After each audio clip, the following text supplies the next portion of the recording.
It's episode 24 of the Toadstool Boardroom for the week of November 17th, 2022.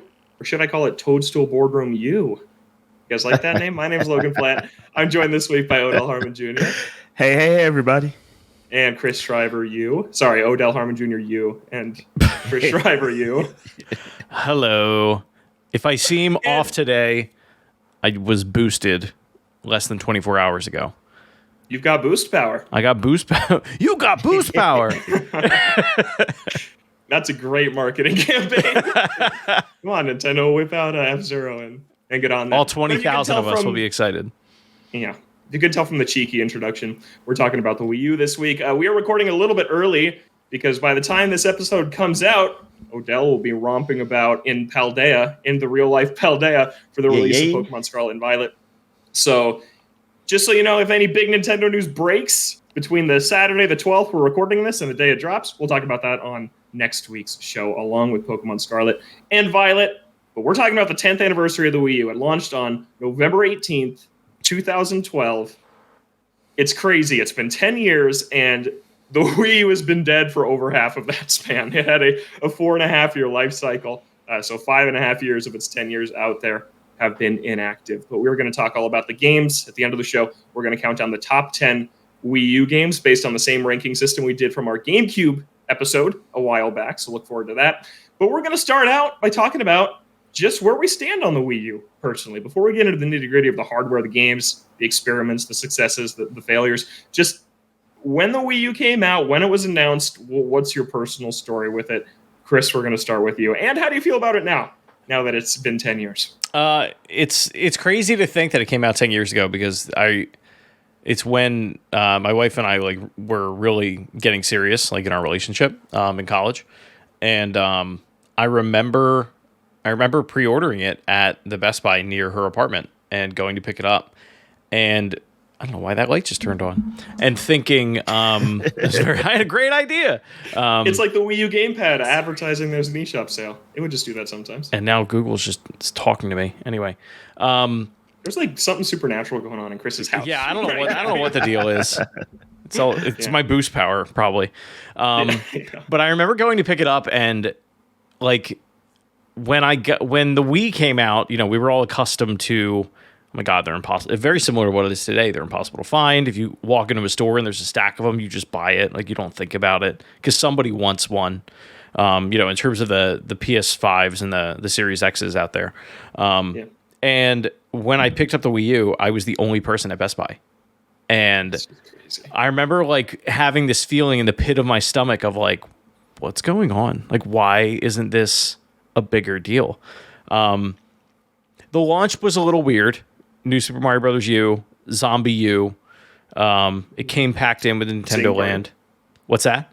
Sing Party, which I did not buy. Shame on you. Shame on me. But yeah, I remember I made a little review video with my friend. We were trying to start a YouTube channel about it. I really enjoyed. Oh, and Rayman Legends was the one that I was super hype about. I played it at the Nintendo World Store in New York that October. It had features that aren't available within the other releases because of the gamepad. And I thought it was just so innovative at the time, in the height of iPad hype. And I remember really trying to go to bat for the system, and people just didn't want it. People didn't care, and I couldn't understand. I mean, I understand why today, but it there are some very, very good games on that system that have made it to Switch that some they're fine on the Switch, and some just shouldn't even be on there. I think Captain Toad Treasure Tracker is appalling on the Switch, quite honestly. I think Mario Maker is kind of in the same boat. The gamepad really does elevate those experiences, and it's hard to replicate those. I think the DS emulation was great. The use of the dual screen. It's a shame that Nintendo was the only and Ubisoft, really, they were the only ones that really tried hard and really thought outside of the box. And I understand why they didn't. Or other companies didn't. But overall, yeah. I enjoy my time with the Wii U. It's It's one of the best emulation boxes you can buy today. Yes. But it's all going away soon, legally. It's legally going. Yeah, away legally soon. it's going away soon. Stuff, yeah. So like at this point, don't feel bad. But as I wave my pirate flag. How about you, Odell? How did you feel about the Wii U on its launch and now 10 years later? So the Wii U actually has a special place in my heart because it came out during my internship with Game Informer. So it was nice to be on. That was the first time I'm on the cutting edge of, of course, they had one from Nintendo and stuff like that. And I remember, so I couldn't get one because I was just, this is a funny story. It's the duality of the Wii U. I couldn't get one because I was away from home and none of the GameStops had pre-orders or whoever was pre-ordering. So one of the editors at the time, shout out to Joe Juba, was just like, yo, the Wii U's kind of trash. You want to buy my pre-order from me? He didn't say that, but he was basically like, I'm not feeling so hot on this. And if you want one, you can have my pre-order if you want to pay for it. And I was like, sure. So I got me a deluxe. And I remember thinking, because again, I was like, only cursed households have the white 8 gigabyte Wii U. Yo, for real. Why did they even make that one? Yeah, that one's bad. Yeah. And so on YouTube, there's a Game Informer test chamber of us testing out Nintendo Land before launch. And I remember thinking this is the greatest thing I ever experienced because Nintendo Land might be one of the best party games in all of video game creation, honestly. And so that had me really hot on the Wii, like the Wii U. Oh God, it's already started. But so I played Nintendo Land, before it came out to the public.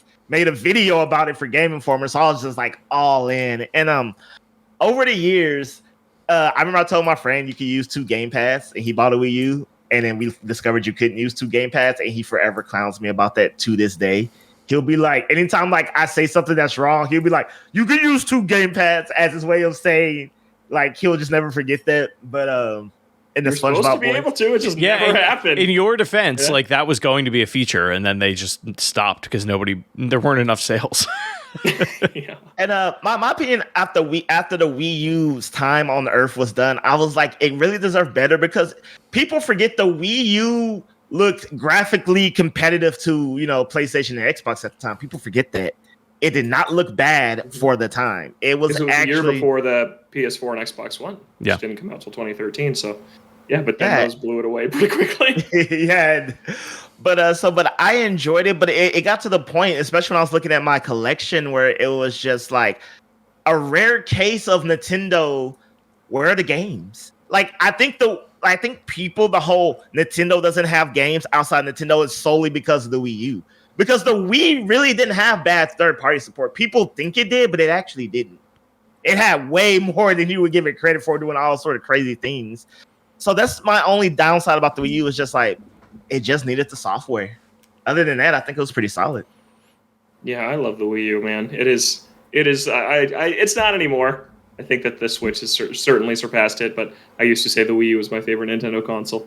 And it will always hold a really important place to me. I'm in this industry because of the Wii U. That is why I cover games, is because I got a Wii U. That's how I got into Nintendo Voice Chat, was because there was very little coverage of the Wii U out there, and I got my Wii U, and I'm like, I want to kind of get back into this because I had fallen off at the end of the Wii, and the 3DS hadn't really quite taken off yet. There wasn't the killer software that it ended up eventually getting. And so, yeah, the Wii U is when I got really, really into Nintendo to the level that I am now. And so I'll always love it for that. And I always, these stories is always when my age is revealed. I was a sophomore in high school, I think, or a freshman when the Wii U came out. And we passed on it at launch. My family didn't go for it at launch. My dad was kind of transitioning into Xbox because he got the Call of Duty World at War on Wii with the Zapper. Remember that when Call of Duty was big on Wii? And eventually our neighbor convinced him to kind of upgrade to the 360 for Call of Duty instead. So our household was kind of moving away a little bit from Nintendo. And then in June of 2013, so 7 months after the console had come out, when E3 was going on, my mom and sister were on a trip, and my dad was like, "Oh, we're going to do something fun this week while the girls are out of the house." And that ended up being getting a Wii U, because Nintendo's first ever digital E3 presentation was in 2013, the big transition away from the stage show, which people at the time thought was spelling doom for Nintendo. Fast forward 10 years, everybody and their uncle's doing it, the digital show, which no one would have thought at the time. I bet Nintendo did. And then that was the event where they announced Mario 3D World, Mario Kart 8, and Smash Brothers. And that day we went to the store and bought a Wii U because I was like, yeah, we have to have these games in the house. And all three of those games ended up being absolutely phenomenal, but there wasn't much else. And it was a lot of it. You look at the games list, and you have to remember at the time, Nintendo was still splitting development between Wii U and 3DS, and that's not a problem they face anymore. It was their first leap into HD development, which is certainly why a lot of the games took so long to come out. They're still kind of figuring out HD development, and just the fact that they were still supporting two platforms at once. Like, there's just so many things that spelled doom for this thing right from the start. But I loved owning one. I thought it was a ton of fun. There were a lot of misses. Like, I bought Pokken Tournament on launch just because there was nothing else to play when that game came out. I was like, yeah, I guess I'll pick that up. I didn't have a PlayStation 4 or an Xbox One until 2017. So I only had a Wii U and a 3DS. Yeah. Man. Oh, man. Yeah, 2017 was a hell of a year because the Switch came out and I got a PS4. I played Breath of the Wild, Odyssey, all the Uncharted, Last of Us in the same year. Oh my God, my head would have crazy. exploded. Yeah, You're like a time travel. Like, you're like a gamer time travel. Been like, look how far we've come. Yeah. Wow. Yeah, that was awesome. But yeah, I adore the Wii U. It's quirky, it's weird, but the gamepad does lend itself to some really cool experiences that can't really be replicated, like Chris was talking about, on other hardware. Like, if Mario Maker had been a launch game, what are you going to say? Except the Steam Deck. Except that's what I thought. Yeah. There's like, we're getting to the point where we can form a boardroom bingo card. And Chris mentioning the Steam Deck is definitely on the boardroom bingo card. But you look at like Mario Maker, if that had been launch software for the Wii U and it had a different name, I think we're looking at a totally different world where the Wii U sells, 50 million and has a way better fate than it ended up having. Because it took them a while, but eventually some of the stuff that they were doing was really cool. And I think it could have been successful with a few minor tweaks. I want to agree with you, but like and we talked about it before we hopped on the call, like there are a ton of just absolute bangers that people that didn't own the Wii U now find synonymous with the Switch because they didn't have a Wii U. And like Mario Kart 8, the these best games game ever. right, like these games did come out on the Wii U and it still didn't matter. Like the fact that Mario Kart 8 came out on the Wii U and people were just like, okay, like is insane to me. Yeah. Absolutely insane. I gave that game a 10 out of 10 for the website I was writing for at the time. As it deserves. Yeah. So much of it is like, the start is so important, right? And we look at that as content creators too. It's like, man, if you do a podcast and it doesn't get any traction in the first few months, you might never. Like that, it's so important how these things start. And it's very much true with a product like the Wii U. It gets this narrative, it gets this baggage attached to it. And I look at E3 2014, I look back at that year, that's one of the best shows they've ever done. That was one of the best digital event Nintendo Directs they've ever put on. It didn't move the needle at all. And I think after that was when they said, it's time to pull the plug on this thing and move on. Because at that E3, they revealed Splatoon. Yeah, it looked a little rough. Look at what it's turned into. They revealed Mario Maker. They had Smash Brothers and Amiibo.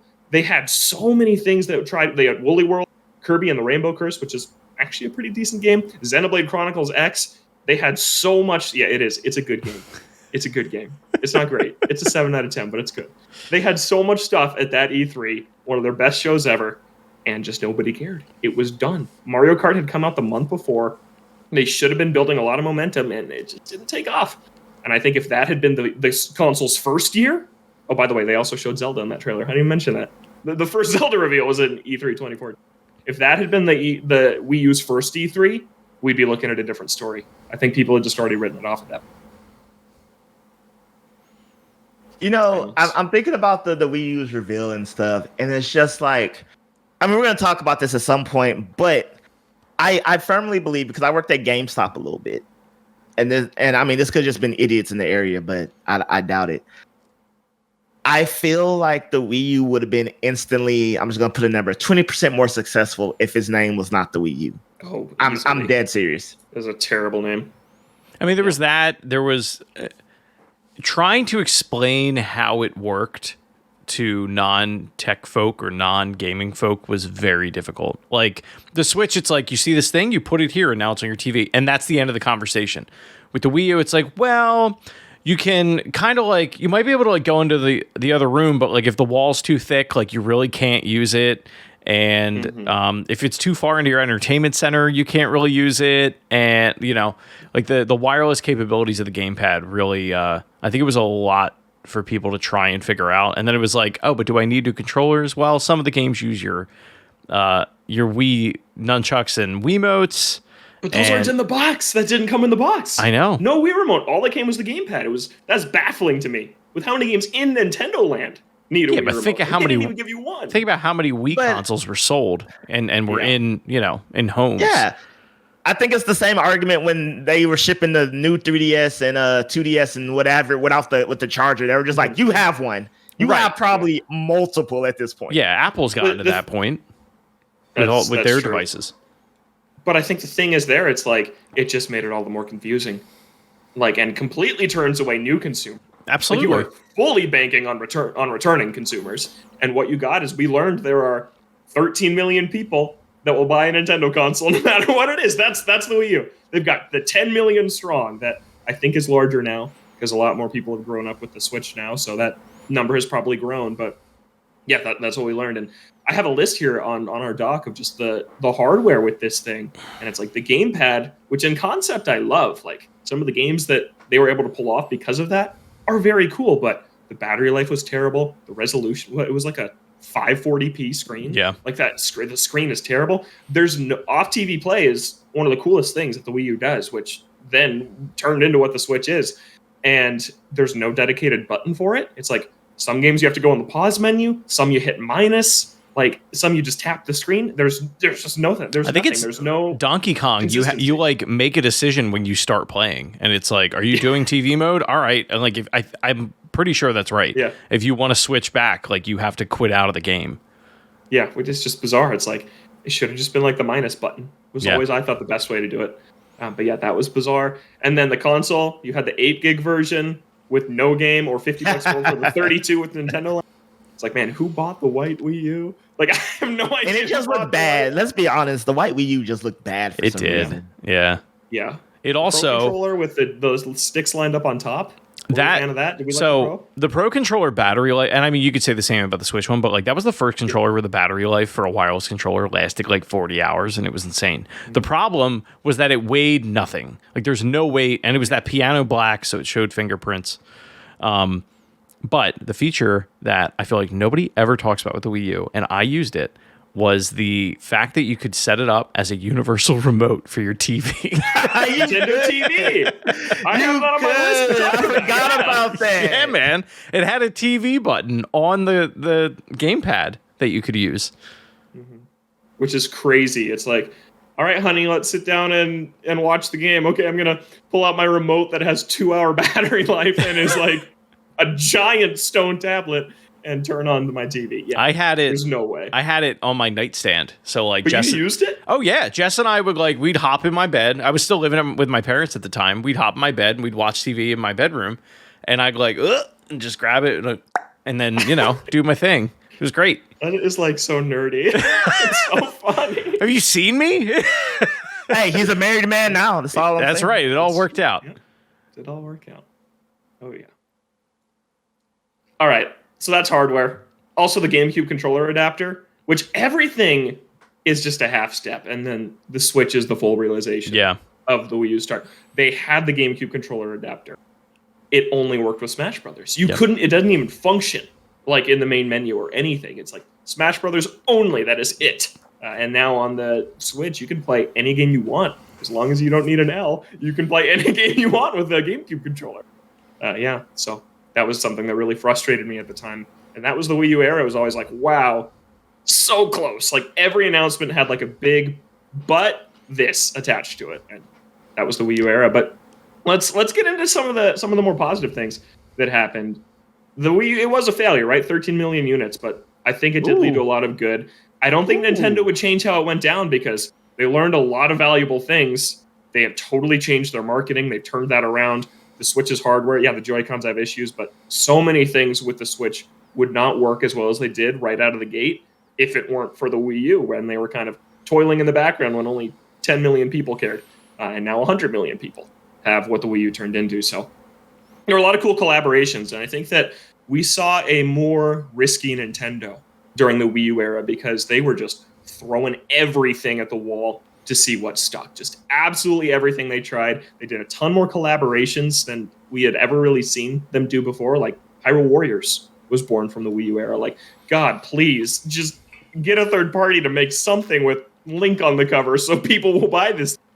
That's what it felt like at the time. You had the Jim Henson Company do the puppets for E3 2015, the Star Fox Zero show. You had fun. Reggie Fils-Aimé was during the Wii U era. You had Nintendo Directs really took off. They existed pre-Wii U, but they really turned into like a show, a presentation during the Wii U and 3DS era. You had the Bowser and DK in Skylanders. You had Mario in Minecraft with the Super Mario Pack, which if that was there at launch, that would have been huge too. But it came like 3 years in, and it's like nobody cares anymore.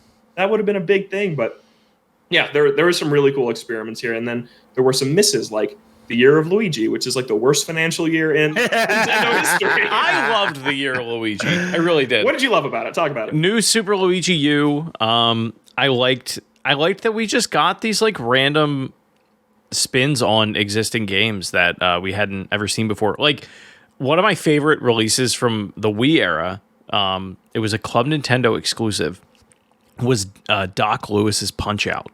Like just the fact that they made that, I thought it was so like niche and neat. And that's all the year of Luigi was games like that. It was like Dr. Luigi, Super Luigi U, and then I love Brothers. Which one? Luigi Brothers was unlockable in 3D World. Yeah, after you finish the game, and then he was hidden in all the different places in 3D World, and like it's still in the Switch release because like why would you remove it? It's like so random. It's like a beautiful like if you know you know. Yeah, like, yeah. We play like a little tip of the hat. You're Luigi, baby. Yeah. But they haven't done anything like that since. No, because they have actually had content since. They haven't really needed to. I guess I shouldn't say that. They had Mario's 25th anniversary or whatever it was. 35th. Or 35th, yeah. Thank you. Yeah. Mm-hmm. Which was okay with 3D All-Stars and all that nonsense. Yeah. But yeah, the year of Luigi was just hilarious. That was I just thought it was super funny. The random things they did. Dr. Luigi was very funny, but NES Remix came out during the year of Luigi. Oh, and there were some Luigi things. Fan of that. Great game. Okay, I'll leave it at that. Oh, what? I wasn't a fan. Oh, you didn't like it? No. What? Talk about it. What didn't you like about it? It was okay for such a software starved system. It felt like something cool, like but it was like this isn't a game that's gonna get me through a month of game time. It's like, hey, it's something fun I'll play for a weekend, and that's it. It's fun. So you're saying if it had dropped on the Switch in the middle of Breath of the Wild, Splatoon, Odyssey, you'd have been like, I love NES Remix.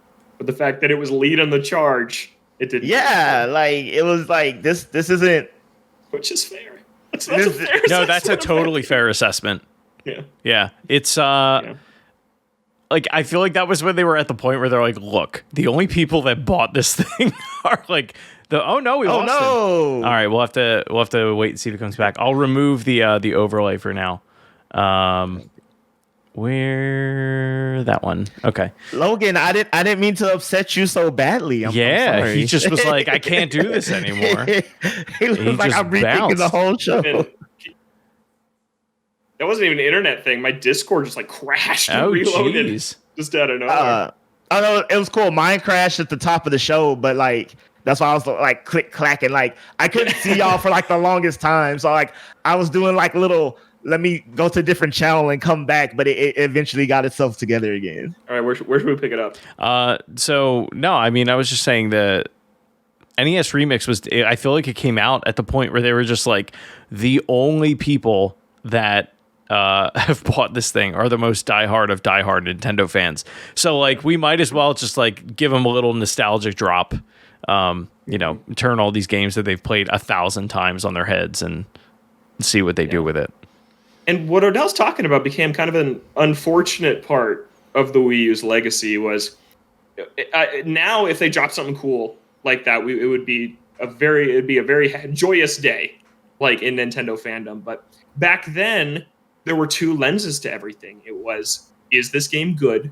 And is it going to move units? And I feel like that second half of the conversation is the one that always took over. I remember even listening to podcasts at the time. It was like, yeah, NES Remix is great, but will this move units? And an argument was, it doesn't have to. Like, this is just, it's a very cool game. You have a Wii U. You don't have to worry about that. Like, that's Nintendo's problem to worry about. But that had become definitely a part of the Wii U's legacy, was always kind of like looking ahead to when it was going to get better, or in a lot of cases, when it was going to be over.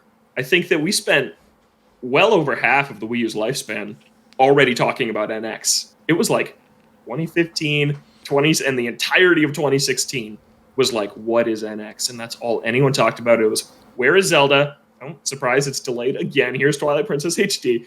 And what is the NX? And that was it. Because there was nothing else to talk about, because the software lineup was just a desert. There was just nothing there. 2016, I had this pulled up on the list of games. 2016 for the Wii U was Twilight Princess HD, Pokken Tournament, Star Fox Guard and Star Fox Zero, Mario and Sonic at the Olympics, and Paper Mario Color Splash. That was the entire first-party output for an entire year of a console. Honestly, some of the worst games on the Wii U. Oh, and fall 2015, if you want to tack that on, is Amiibo Festival and Ultra Smash. Were the two games that came out that fall. It was just from late 2015 on. Like, when you're looking at a software lineup and your highlight is Twilight Princess HD, a game I love, but a remaster of a GameCube game, the rest of these games are not good. Yeah. I enjoyed Paper Mario more than Sticker Star, but it is not a good game. No. I couldn't even do it. And, Paper... I like Super Paper Mario because I was like, oh, this is different, but I'm still having fun. So I really had hope for the next two, but I don't know what happened there. Yeah. Origami King, probably the most underrated game on Switch. Yep. I won't say most, but definitely. Okay, it's after two crap Paper Marios, we have a legit good one, and everyone's just kind of like, yeah. I'm like, no. Like people are upset. It's a 7 out of 10. People are upset over Origami King because it doesn't have like new and interesting characters. It's just like, rehashes. Bobby wasn't great. Like that was like I was not expecting. Like this is a conversation for another time. Yeah, I feel so justified right now, Adele. I appreciate you. Origami King's a 7 out of 10. It's a good game. I think it's appropriately rated. Yeah, that game has significant problems. It also came out at a time where I think we needed something to pass the time. Yeah, that was 2020, right? That was July 2020. Same day as Ghost of Tsushima. We decided we were same day as Ghost of Tsushima. That's right. We decided we were postponing our wedding the weekend that came out, and that was how we coped. That's probably the other reason I'm like, you got irrational. Yeah, it's a good game, Logan. It is good. I agree. It is a good game. I will meet you in the middle. I'll say it's at least an 8. 7 seems a little too. Now, the combat, it's the same problem as Color Splash and Sticker Star. The combat is entirely pointless. It is, you can run away and have the same experience as if you participated in every combat encounter. It's just not, Anyway. Sorry. Back to the Wii U. Chris mentioned I have this on my list, DS games on the Wii U Virtual Console rather than the 3DS Virtual Console. I felt like was a decision made out of like, maybe this will get people to buy the Wii U. And it's that one's a shame because I would have loved to have DS games on 3DS, but they're just not there. And then something we haven't really talked about yet, Amiibo was an enormous part of the Wii U's legacy and time because it happened in November of 2014, 2 years after launch. And basically every single project that came out on Wii U from that point on had Amiibo support. Varied in quality greatly. I think that, honestly, it usually was just a costume was the best that it was. Mario Maker, phenomenal Amiibo support. Being able to play the Mario Maker levels as, like, Mega Man and Sonic. Like, they got the third parties in there. Very cool. But then Hyrule Warriors, it's like, scan for rupees. And, like, that's kind of it. Like, yeah, it really varied in quality. I know Odell U is not on the Amiibo train, but Chris is. What do you think of Amiibo in the Wii U era? So, one of my favorite like stories of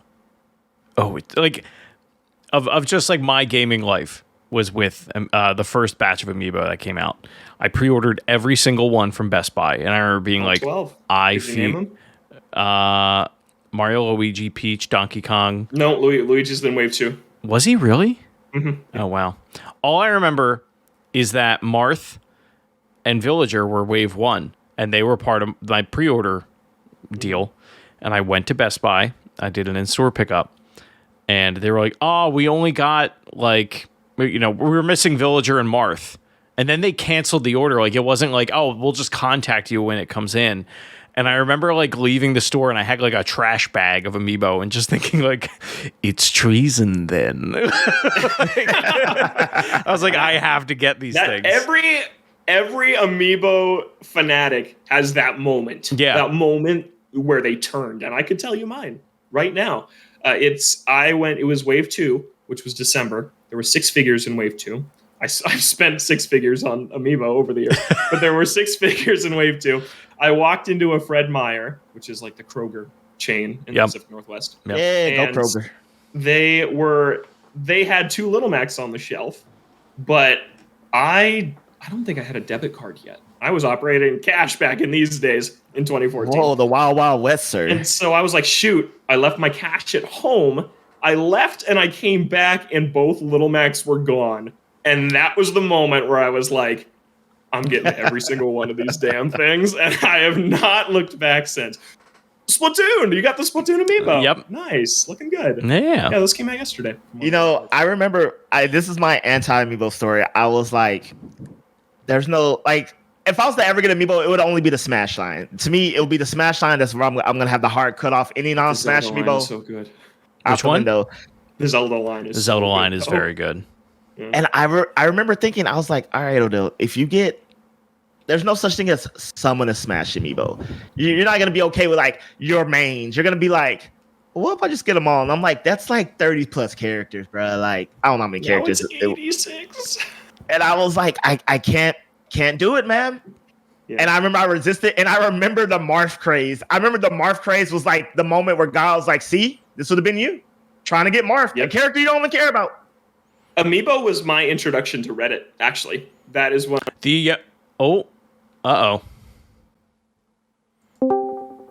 going on today? See, when my Discord crashes, I just like click buttons. Discord is not having a good time today. No, all 3 of it just in one episode. Discord. Yeah, this is crazy. All right, you still rolling? I am. Yeah. Okay. I'm gonna have to. I'll just pick it up. Yeah. What was I saying? Oh, Amiibo was my introduction to Reddit. That is when I actually started using Reddit, was because the Amiibo subreddit like had a ton of information and links to like Google spreadsheets on like there was when are these things coming out. What was there was like Amiibo Rooster or like Amiibo Chicken. There was a guy that worked at Amazon that would get information about when Amiibo were going to drop, and he would like tell us in advance. So we knew like what day to wake up at 5 a.m. and wait for the store like sites to refresh. And Super Bowl Sunday was one of those days. Yes, it was. The Seahawks, my team, were in the Super Bowl that day. They lost. It was terrible. And it's the famous, like, why didn't they run on the goal line play? Yeah. Marshawn Lynch, why didn't they hand the ball in? It was that day. And that day started with me going to Target and getting Rosalina and Toon Link and Bowser. And that was the only time I've ever seen Rosalina in person, was that day. Yeah, it was crazy. Wait, you still haven't gotten her? No, I got her. I got her on that day, yeah. Okay. I was successful. That was the only day I saw her in the store, was that one day.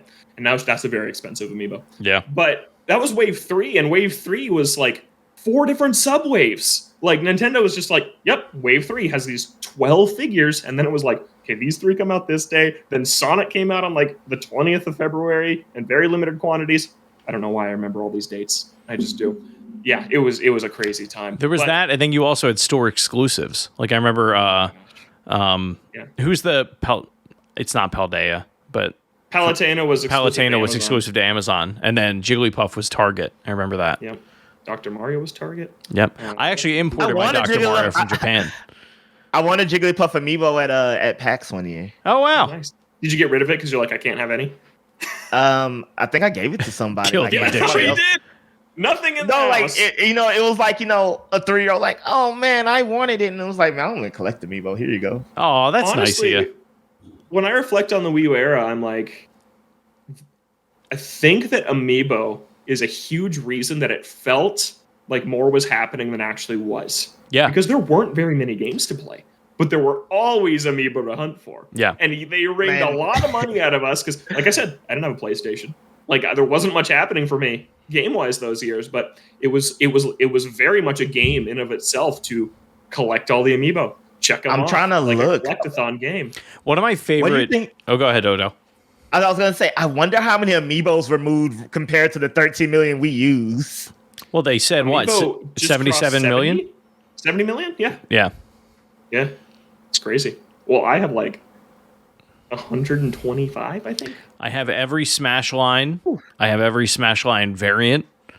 I have some of the Mario line. I did get to a point where I regret not getting Wario because he's like my favorite. Expensive. He's the Donkey Kong. He's expensive now, and I'm like, oh man. I have every Zelda, and I have almost every Splatoon. I think I'm missing one of the variants for Splatoon because it was just like they do the same thing. I'm not that into this franchise. Like it's fine. Yeah. The Zelda ones are really, really cool. One of my favorite things though about Amiibo is looking at like the ones that came out in Wave 1 and how just like garbage they are. And then there's a few like Mario still looks great. Yeah. But not many of the others. Yeah, some of them are real rough. And then, like, if you look at the comparisons of Marth's face, because those changed over the years. The bendy sword. Yeah, the bendy sword. Yeah, and now they're like, I feel like all of them, like these ones, like these are incredible. The like the detail on these. Well, the big Amiibo price increase of 2017 is what led to the better quality, and I'm all for that. I think that like you look at the quality of the like Smash Ultimate figures. Like that Banjo-Kazooie for $16, it's just an amazing deal. Like I'm a huge Dragon Quest XI fan. Getting a hero for $16 rather than like the ones from like Play Asia that are like $80. Yeah, like, it's just like it is such a nice way. Like a friend of mine is a huge Persona fan and a huge Dragon Quest fan. The only two amiibo he has is Joker and Hero because he's like, I'm not going to pay for the expensive, high-quality figures of these, but Amiibo are good enough now. They weren't always. No. But since that price increase when the Switch came out, they've been really, really nice quality. What hurt me was Best Buy used to have Gamers Club, so you get 20% off everything. So I would get 20% off Amiibo, and then that ended when the price hike happened. So now when I get Amiibo, I'm like, do I really need this? The answer is always and there yes. they are on the shelf. Yeah, there they are. I haven't picked mine up yet. I'm doing an in-store pickup for those. I gotta run out. I did tell y'all what's the amiibo that broke me, right? Did I ever tell y'all that story? The Mega Yarn Yoshi. Yeah, it was Yarn Yoshi. That broke me. It broke me bad. Well, that's a good one to have because it's like $400. Yeah, now. it's super rare like now. Insanely expensive. That I never and saw that Poochie, one. I think, is rare. Poochie is crazy rare. Yeah. Yeah. That was one I almost Amiibo? bought several times and never did. Yeah, I don't have any of the yarns. I stayed away. I stayed away from that. I did. Either. I imported the Yarn Yoshi because they came out in Japan first. So I imported every color and I got 2 of the pink ones. And I gave it when my first niece was born, I gave it to my brother, and that was like one of her first toys. I think she still has it. And she's gonna be a amiibo collector. Yeah, I mean they play Switch. All right, that's enough on amiibo. We got to do a big amiibo show. Yeah. When that turns 10 years old in 2 years.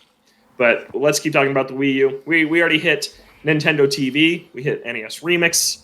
One thing I think that was kind of a big deal that just fits into the narrative of everything that happened in the Wii U era really set up the Switch era, and the Smash Brothers hype cycle was just as good for Smash Wii U 3DS as it was for Ultimate. It didn't have as many eyes on it because not as many people cared about Smash at the time, but you talk about the cloud reveal for Smash 4, that was bonkers. That was crazy when that happened. All the wonderings of who was going to be in it. Back then, we were still wondering about returners because it wasn't the everyone is here. Like, for a long time, people were like, is Ness in this thing? Yes, he's in there.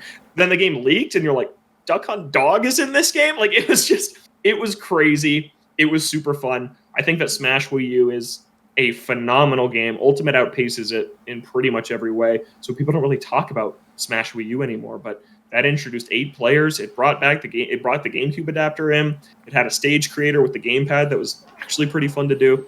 Like, there's a lot of good going on in those 2 games. I think it was the first one that had, like, other than maybe Brawl, like, you could play with so many different controller schemes with that game. Like, you could hook a 3DS up to a Wii U and use that as a controller, which is insane to me.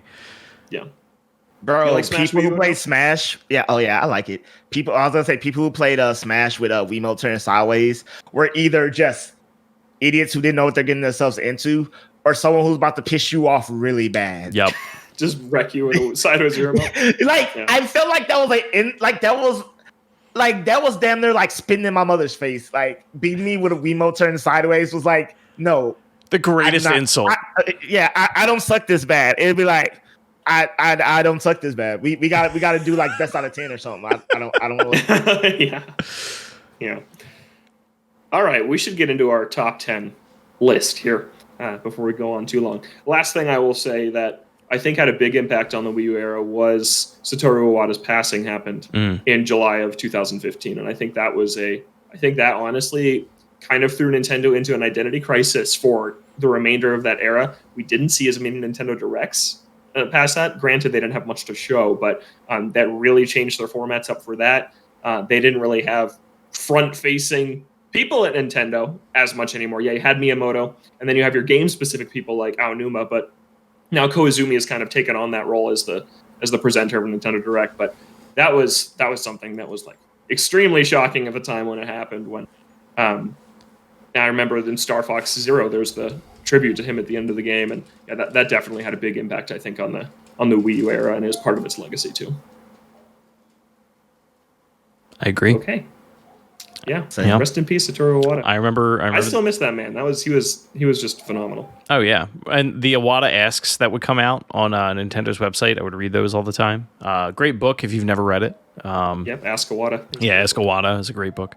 And I remember the day he died, I went to GameStop and bought Kirby. The yarn, Kirby's yarn. Epic Yarn? Epic Yarn? Yeah. Bought that at GameStop and then played it like all the way through that whole week. And I was just like, I'm mourning. That's a very cozy, cute game. Yeah. For that time. Yeah. All right. Let's move on to our top 10 now. Top 10 Wii U games. A lot of these are on Switch. We really had no rhyme or reason to this. I told you guys anything goes. So it led to kind of a wonky list because only one of us had Breath of the Wild on their list because I didn't play it there. Like, that's not a Wii U game to me. Even though it is, I didn't know what to do with it. I chose to leave it off. I have no problem taking it off the list, for the record. Chris didn't even entertain the idea of me having it. But then there's other games on here that are on Switch too, so it's like it doesn't matter. Yeah, like, I guess it doesn't matter. Yeah. It's just so like I put Mario Kart 8 on there, even though Mario Kart 8 I feel like it's justifiably both because it wasn't like a dual launcher or nothing. Yeah, no. So yeah, this kind of weird list. I like it though. Some fun stats about this before we get into it. We're not gonna take so long on this as we did our GameCube list. We're gonna go like about a minute for each game. We'll get out of here in about 10-15 minutes. We each provided our own top 10s, and then I synthesized it as I did with the GameCube list. Go check out that episode. You won't believe number 1. That's my BuzzFeed promo for our GameCube episode. Across 30 potential slots, if we had all had 10 unique top 10s, only 14 games were listed. That kind of proves like the cream of the crop in the Wii U is the cream of the crop, and there's nothing else. Like, that is what this told me. Which I already kind of knew, but that's what this exercise taught me is like, yeah, there are about 15 to 20 really good games on the Wii U, very good experiences, and then beyond that, there's not much. The games that didn't make it, I'll tell you after to keep some suspense for the list. So let's get started at number 10 with 9 points, Captain Toad Treasure Tracker. I think this one's criminally low. I think it should be a lot higher than this. This is one of the smartest games this is one of the smartest puzzle games of all time. I love its puzzles. It has endless charm. It is somehow an awesome follow-up to 3D World, even though the game styles are like completely different. Like, it really does feel like a weird spin-off sequel of that game, and it makes sense, the levels are in there, but yeah, the boss fights are fun. Toad is adorable when he's just like cowering in fear while he's hiding in some of these levels. It's a great use of the Wii U. Like Chris was saying, the gamepad is essential for this game. The Switch port is, I think, still worth playing if you didn't have a Wii U. But me playing it, who played this game on Wii U, I was like, man, this will never be the definitive version. Trash. Trash, Chris says. Yeah, you voted for this one too. Yeah, I have very fond memories playing this on the Wii U. Everything you said, it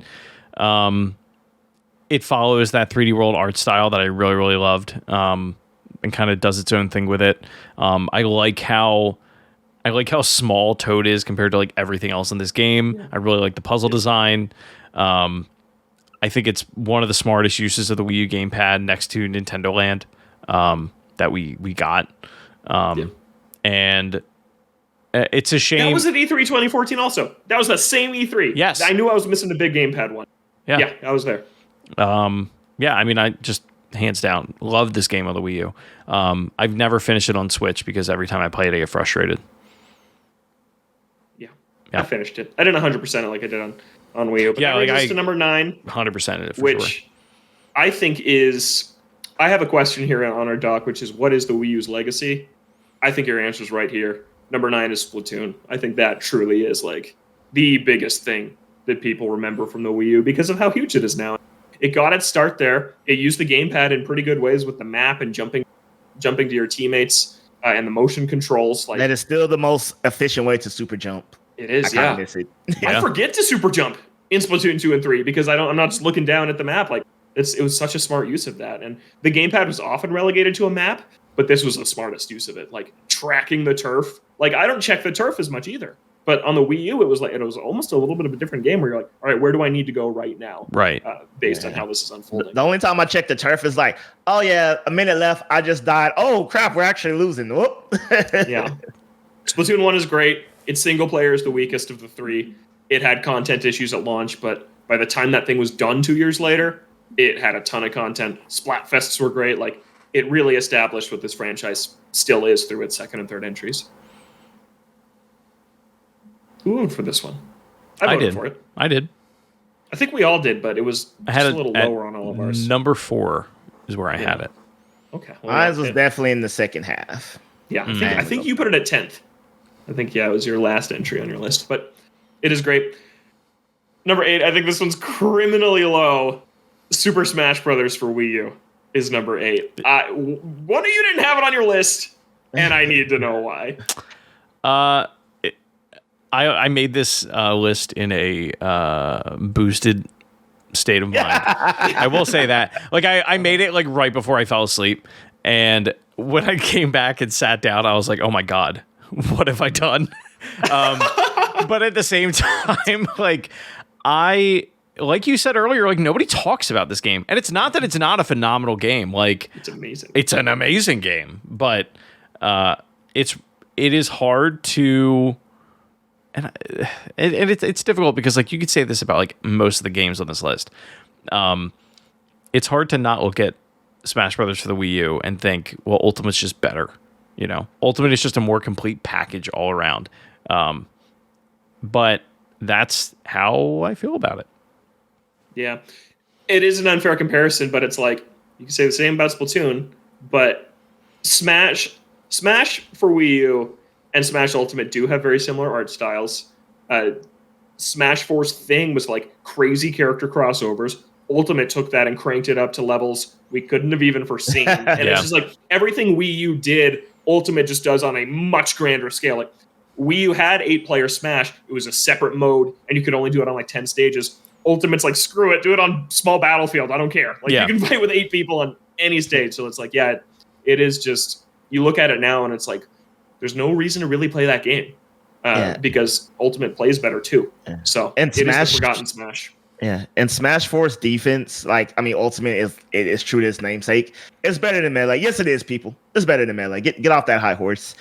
But to me, the real reason, because I love all the Smash, the real reason I couldn't rate this higher is because Smash for Wii U was such a very, you had to have a local community. Like Smash Ultimate online isn't the best, but people forget Smash 4's online was basically unplayable. Literally, not figuratively, not like the ping. Like, no, I can't think of a time I actually maybe completed a match. Yeah. That bad. I definitely was able to, but it was not great. Ultimates isn't great either. I also think, last thing on Smash is that it's also a little bit overshadowed by Smash 3DS. So it's like you have these two games that are so similar to Smash Wii U. One of them is it's a technical feat, in my opinion. I think Smash 3DS works way better than it should. Like, I think it's a great... And it came out a month and a half before. So by the time Wii U rolled around, we knew the character roster. It didn't feel like, holy crap, it's a new Smash Brothers. It's like, yeah, it's the HD version, but we've been playing this. I had like 80 hours in Smash 3DS by the time Wii U rolled around. So it's like, it didn't feel like the newest, hottest thing because of 3DS, and Ultimate is like just a better version of Wii U. So I think that's why it's the Smash that's lost to time, because it has the least uniqueness among all of them. It also had that E3 controversy when those two Bayonetta players just, sat there and charged up the whole time. Kudos to the them. Evo, yeah, the Evo 2017. That was the last Evo before Ultimate, I think. Yeah, but that's our number 8. Our number 7 with 15 points, Donkey Kong Country Tropical Freeze. This is an outstanding game. I'll admit though, I never finished it on Wii U. I finally finished it on the Switch version. But seriously, one of my favorite 2D platformers of all time. Like if I made a list, it'd be in my top 5 2D platformers of all time. I adore this game. You guys both had this one. Who wants to speak on it? I'll go first. All right. I mean, it's to me, it's kind of like Donkey Kong Country Returns was good. This was great. It just did everything right in the right direction. I remember being worried because I was like, I don't want an entire ice theme for an entire game. Granted, I was wrong. They still had despite having that ice motif forever present, the worlds were very varied and good. The silhouette stages is something I still think is amazing. I feel like more games need silhouette stages. I don't care if it gets played out. That's just how good they are. Yeah. And Returns, and then you had Tropical Freeze. So you're thinking like, yeah, Donkey Kong's back. Yeah, we're gonna get this Donkey Kong train rolling. And then where is it? Just crickets. Yeah, straight crickets. Yeah. Chris, DK. It's the game that Nintendo will not put on sale, like infamously, on the Switch at least, below $40. No, it's a great Returns. Returns was exciting because it was like, oh wow, like it feels like we're going back to the Super Nintendo days a little bit. But I think you had mentioned it. I don't remember if it was on the show or when we were just chit chatting. Returns is very. It has a lot of gimmicky components to it. Because of it being on the Wii and it being with a Wiimote and like you're blowing on flowers and all that, happy stuff. And then you play Tropical Freeze and it just feels like a much more centered. It understood what it was, just more hardcore experience. Like that game is tough as nails. Bosses are the only part I don't like. They are sometimes unfair and have no checkpointing. Yeah. The bosses are the only part that kind of hit a wall with in that game. But yeah, the levels, I love how weighty DK feels. Yep. Like, I love how he controls. I think that the adding in Dixie and Cranky compared to just Diddy in Returns is great. Yeah, it's such a phenomenal game. Amazing soundtrack also. All right, number 6. The Legend of Zelda Wind Waker HD. We've talked about Wind Waker a lot recently, so we won't really stick on it too much. An amazing remake of an amazing game. Fix some of the warts. The swift sailing is great. Yeah, Wind Waker is great. We've talked about it a ton. Go check out our GameCube episode or our 3D Zelda episode. It appears on both of those also. We love Wind Waker. That brings us to the top 5, though. Odell's number 1 pick, Nintendo Land, comes in at number 5. We talked about this one a little bit already, but I just want to ask here in this segment, what's the best game in Nintendo Land? Luigi's Haunted Mansion. Okay, easily. Really? Either that or the little Donkey Kong machine thingy that took me forever and made me lose my religion. I like the DK one. I would say it's Mario Chase, I think, is my favorite. That one is that is the one to me where it sells the Wii U. Where you have the Toads, one player is Mario, and then 4 players can be toads, and you're just chasing them around these levels. And they have the camera on the gamepad, so you can see the runner's face in the corner of your TV screen, like looking all scared when they're running around. That one is super fun, and the one we would always play when friends would come over. Or I really like the Zelda one. I think the Zelda one's fun. It's because it's basically like Swordplay from Wii Sports Resort, but with the Zelda skin thrown on top of it. And I thought that one was fun. I had a thing for the Animal Crossing one, honestly, outside of Luigi's. What about you, Chris? I'm gonna have to replay Nintendo Land. Like it's been a really long time.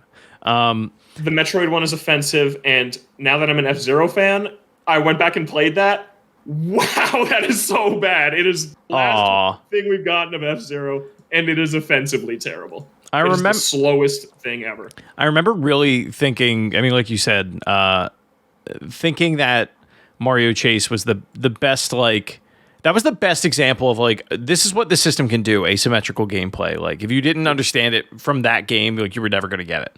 I remember really liking the Metroid one, but I feel like I was just excited because it was Metroid content. Yeah, it's fine. I mean, it's more like Halo than Metroid, right? It's just like a firefight.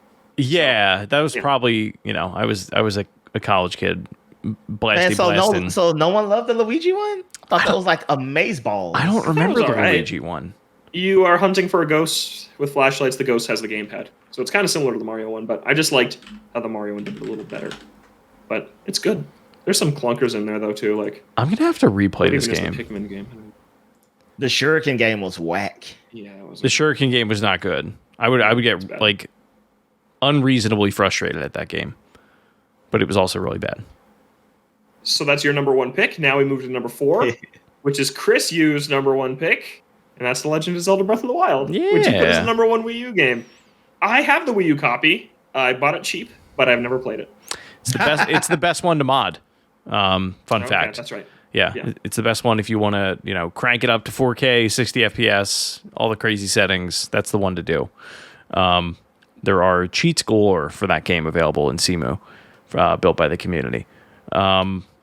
Yeah, I mean, I played this game on the Switch, but when I was looking at the list of Wii U games, again, in my boosted state, I was like, well, it's got to be Breath of the Wild, right?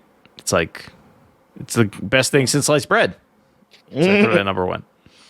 What I'll say about Breath of the Wild on Wii U kind of just makes me think about why I think the Wii U isn't going to be super memorable for a long time is because it doesn't have its own Zelda. Like, Breath of the Wild is a Switch game in the collective conscious. The only other Zelda games it has are remakes of GameCube games. And it's like, yeah, it doesn't have its own Zelda. Every other Nintendo console, not like the Virtual Boy, but every other one does. And the Wii U doesn't. The Switch doesn't have its own exclusive one yet. It's coming. It's coming soon with next year. Like, it has remakes and I guess Cadence of Hyrule and Hyrule Warriors. But like, what is the original Hyrule Warriors? The Wii U Zelda Legacy? Like, kind of. Like, that's it. Oof. Yeah. Oof. And then you even look at Mario. Crossbow training. GameCube, Sunshine, 64, Wii, Galaxy, Switch, Odyssey. And I love 3D World to death, but it does not have that same it factor that these. Thank you. Oh my God. I'm tired of people telling me. It's like better than 64 Sunshine or Galaxy. I just don't think that it has as much. You know what? I want the show to keep going. If I had to eliminate, I want the show to keep. Whoa! Thank you. I'm being honest. This is my hot take for the week. If I had to eliminate from existence, not counting the influences had on the industry, 64 and Sunshine and Galaxy or 3D World, I'm keeping 3D World. I like it more than all of those by so much. Oh man, where's my cane? Because the youth these days, oh my God. Man, my grandma was right, man. I'm worried about the future with y'all terrains. Okay. Woo. Yeah, right. Woo. Have Switch you the Wii U doesn't have its identity because it's lacking these big titles. Real quick off topic thing. Odell, have you done Render 96 yet? What's that? That's the PC port of Mario 64 with they redid all of the artwork so that it looks like what you see in the manual. Ooh. Have you seen that yet? You know what? No, I've probably seen a YouTube video of, they do those. I probably have just arbitrarily seen, but definitely not played it. I'll send you the trailer for it. I did it a couple weeks ago. It's pretty cool. All right. Yeah. All right. Hot take. That was Breath of the Wild though. It wasn't even Mario. We'll get to Mario. Number 3 is my number 1 pick, which you guys also voted for. When I sat down to rank this list, I was like, what is the Wii U going to be remembered for? And I really think its greatest achievement is Super Mario Maker. I think that game is so brilliant. I think the way that they took creation and gave it to the masses in such an intuitive way is really unmatched. Like, Little Big Planet, get out of here. WarioWare DIY, like that game, but get out of here. Like, Mario Maker's customization is unbelievable. You look at Super Mario Bros. 5 and the Mario Maker 2 project. That game's great. Mario Maker 2 is not as good. I love playing Mario Maker on the gamepad. Looking down at the gamepad, making the level, looking up at the TV, trying the level. I just think that is... And the amiibo costumes are lacking from Mario Maker 2. Mario Maker 1 is just genius. It's what the Wii U was made for. So I picked it as the best Wii U game. And came in at number 3 as our list, and I'm not mad about the 2 that beat it. That's fair. All right? Yeah. It's Mario Maker. I love that game. And I love Builder Mario. That's what I play as an Odyssey. I love the yellow Oh, yeah. Builder Mario with the hard hat. Yeah. Bob the Top Builder. 2. This was just contentious a moment ago. Super Mario 3D World comes in at number 2. I adore this game. It's just a blast. One of the best co-op games of all time. Let's hear from Chris on 3D World, since Odell has made his feelings known. There are 3 games that my wife and I have played at least 3 or 4 times over the course of our relationship. This is one of them. This is one of the best co-op games ever made. Especially, specifically if you're into platformers. I think the way that it doesn't spend too much time doing one specific thing with a level. The levels aren't that long. It really moves at a good clip. Like, if you have a good 2 or 3 hours to play in Super Mario 3D World with somebody that knows what they're doing, you can cover a lot of ground, and it's also a little bit chaotic. Like, if the person's just slightly competitive because you're trying to get the crown, you want to get the most amount of points and everything, that's just such a smart way to get people we're working together, but also I hate you. Yep. I adore this game. I really do. And Odell liked it. He just doesn't like it as much as 3D Mario's. My biggest issue with 3D World, people always say that it's not as great as a single player game, and that's primarily how I experienced the game. Yeah, that's fair. Playing this game alone, it does not hit 3D Land. Yeah, it sounds good. Yeah, it does not hit nearly as hard. All right, games that didn't make our list. Hyrule Warriors, I voted for. No one else did. Pikmin 3, only Chris voted for it. Great game. It was my number 11. It just missed. Wow. It just missed for me. Woolly World, I also voted for, and Odell voted for. Didn't quite make it. It was very low on both our list. And you two both voted for Rayman Legends. I need to play that game. Dude. It was the first off. It was our number 11. I need to play that game because it looks amazing. I just haven't gotten around to it. It has the best musical level in any game I've ever played in Eye the Tiger. Yep. Those are our honorable mentions, leading to our number 1. You know what it is. It's Mario Kart 8. Still, I think, the most gorgeous looking game Nintendo's ever made. The art direction's just immaculate. The courses are crazy. Battle mode was terrible. Absolutely terrible in the Wii U version. It was. It is a joke. They fixed that in 8 Deluxe. But yeah. Just give me Block Fort and 3 balloons. That's all we want. This game and 3D World coming out 6 months apart, to me, was Nintendo in HD has arrived. It is here, and it is glorious. That is how I felt. New Super Mario Bros. U, it looked fine. It looked bland. Nintendo Land, kind of the same. But yeah, 3D World and Mario Kart 8 and Wind Waker HD coming out from September to May of 2013 to 14. That was the big coming out party for Nintendo in HD. And yeah, Mario Kart 8 is just phenomenal. We've talked about this game a lot too on the show. Yeah. I'm going to say something. People might say I'm crazy or, maybe blah, blah, blah. But as I was playing some of the newer tracks and especially Waluigi Pinball and Mario Kart 8 Deluxe for Switch, if you told me that game is running in native 4K, I would believe you. Some of those tracks look that good. Yeah, there's a weird argument that is always, and sorry that I always get on my technical high horse, but there's a weird argument amongst like non diehard Nintendo fans, where they're like, "Oh my god, well, the next Switch is going to be 4K 60 with DLSS," and I'm like, "No, it's not, because it doesn't need to. Their art direction is so good. All it needs is 1080p to lock 60." Frame rate's more important than resolution. Like if Breath of the Wild ran at 60 FPS, whoa, that game. Not even that. Yeah. Like, you know, to even speak to like other platforms, like God of War Ragnarok. I'm playing that right now, and every other PS5 game. Let's be real. I'm not favoring resolution on any of those games. I'm just not. It's always performance. Yep, same. All right, and that's our number one, Mario Kart 8. Makes sense. I really love the top three when I think of the Wii U. Mario Kart 8, 3D World, Mario Maker. Mario fared well on the Wii U, and then Splatoon and Smash. Those are my big five, I think, that I take away from the Wii U era. And that's it. That's our show. Thanks for sitting down talking about the Wii U for over an hour. I love this thing. And it was fun going down memory lane U, talking all about the Wii U. And that's it for this special edition of Toadstool Boardroom U. You can find the show on Twitter at ToadstoolBR. Email us, toadstoolboardroom@gmail.com. We are a weekly show here Thursdays at noon Pacific, 3 p.m. Eastern. Next week, Odell will be gone and back again to Paldea. He's going to Spain. You going to be logging your adventures at all on the social media or? Yeah. You can follow me at Odo Harmon Jr. I'll probably be posting, cool photos and like little tidbits and stuff. Cool. That'll be fun. Yeah, we're excited to talk about Pokemon on next week's show. And for now, you can find Chris Shriver U at Shrives93. No U in that? No U in that. I should have. And you can find me at Logan J. Thank you so much for listening to this episode of the Toadstool Board. Have a great week. We'll catch you next time for Pokemon Scarlet and Violet talk right here in the Toadstool Boardroom.